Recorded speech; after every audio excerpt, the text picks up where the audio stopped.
Hello, I'm Richard Ridge for BroadwayWorld. One of this season's most eagerly awaited new musicals is Betwen the Lines, which is based on the beloved book. Under the direction of Jeff Calhoun, it begins performances on June 14th at the Tony Kiser Theater, and we drop by the Open Jar Studios to meet the company. You know, we've been working on this for quite a while. Tenacity is the name of the game in theater, especially now with the challenges. But I'm just so proud of everyone. This is one of the best creative teams I've ever worked with. They are energized and they are joyous and they all share passion for this story. And for me, the story is so meaningful because, first of all, it's for all generations, but it's a mother-daughter story or a grandmother-granddaughter story. And it feels so right for now. You know, it's about connecting with people that encourage you and care for you and support you. It's such a beloved book, and now it's turned into a musical that is coming to New York. I mean, it's got to be like the biggest, like, surreal pinch me moment. It is. You know, it's amazing to see something that you loved as a book become something even more dynamic as a musical. I think people are going to love it because it's a spot of joy in a time when we all need it. Yeah, I fell in love with the novel, both novels, and now to have the opportunity to bring it onto the stage and bring all this joy and love and the thought of this. You can change your story if you don't like the story you're in.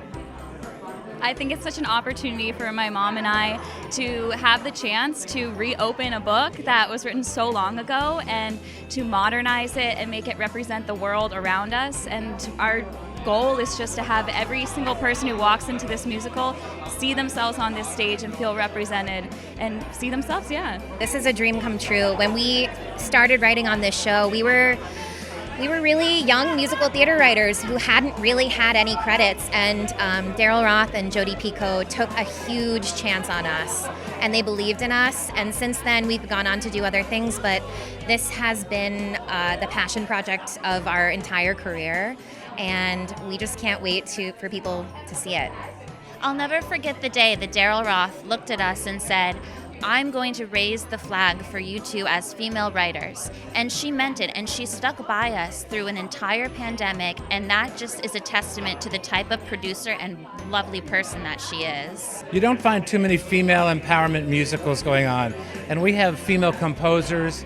It's Jodi and Sam. It's based on their novel, and so it's a really empowerment for young women, I think, and to see stories like this on stage, I think is very powerful. And that's really what attracted it to me from the beginning. I mean, to piggyback on that, it's really, it's a heartfelt piece, and it's for everyone. You know, there's something for the young people, there's something for their parents. It's really, it's for everyone, and there's so much diversity within the music, within the cast, within the, ability to create dance. It's a wonderful piece. This is the best day ever, which is also a song in the show. Hi. Okay, but yeah, being back in a rehearsal studio, putting up a new show that's coming to New York, it's absolutely thrilling, especially after the last 2 years that we've had. After the last 2 years of waiting for this day, it's a dream come true to be a part of this original cast and to be in the room creating from scratch. It's just such a gift and something that every artist dreams of, and I'm just elated. Trying to be as present as I can in every moment, just be like, I'm here. Like, this is not a dream. I'm not like manifesting right now. This is real. So it feels absolutely amazing. It's wild, and it's such a sweet show, and walking into rehearsal that first day, like holding my iced coffee and being like, oh my god, it's happening again, I can't believe it. Like it's truly like the kind of ritual and tradition after 2 years, and to be working on something new, and especially something this sweet that puts so much good into the world. It's really it's a really lovely thing. This cast might be the funniest people I've ever met in my life. Most of our rehearsals are just laughter, and I genuinely mean that.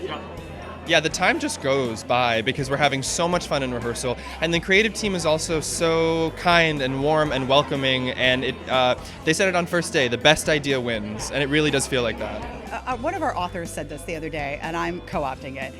He said, we just want to bring some joy and hope into the world, and I think the hashtag should be joy and hope and joy. I wore this. It says love. It doesn't say hope or joy, so that's a good story. But the point is...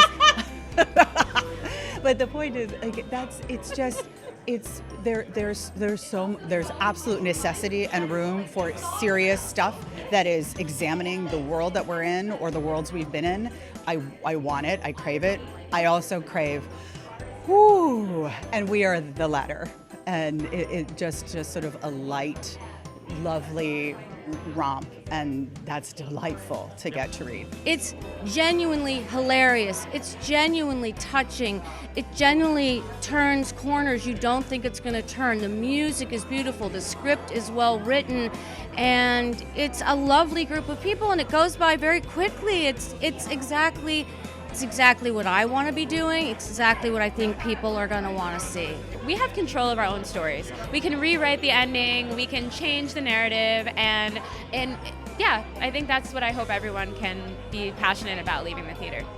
Yeah, and to add to that, sort of the power of stories to move us and to change the way we think about our lives, and I also hope they just walk away singing these amazing songs and kind of ruminating on these wonderful characters and the way that they interact with each other and the way that they change by the end of the play.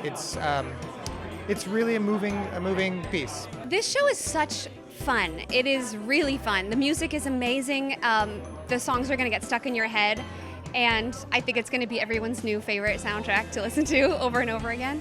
And I hope that people take away from it not only just that feeling of hope and empowerment, but that they do have the power to create whatever life they want to live in, and they don't have to feel like they're stuck in a world that they wouldn't write for themselves.